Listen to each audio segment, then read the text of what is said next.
All right, let's get to our stock to watch, and that is BlackRock announcing a big acquisition today. The company buying global infrastructure partners for $12.5 billion. Yahoo Finance's Madison standing by on the floor of the New York Stock Exchange with more. Maddie.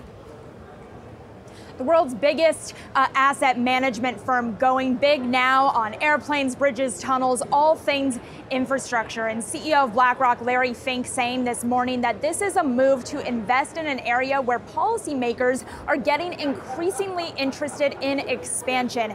And this to me was a nod to the Inflation Reduction Act here in the United States, right? We know that from the federal level, we're seeing more investment in infrastructure and infrastructure updates across the U.S.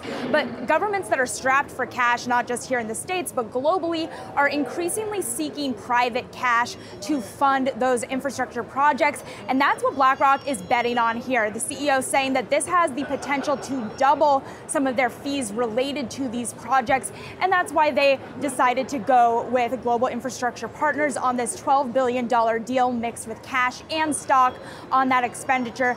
Now, guys, I want to bring a little bit of context to this because we heard about BlackRock layoffs earlier this week, about 600 employees, but that is not the first time we've heard about BlackRock layoffs this year, and the stock tends to dip when we hear of this layoff news.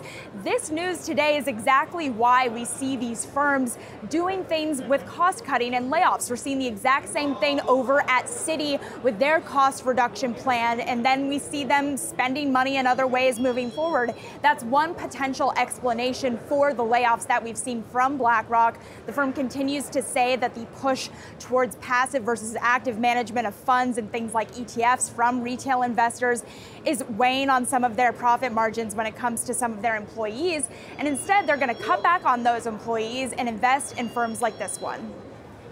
Madison, thanks so much. Appreciate it.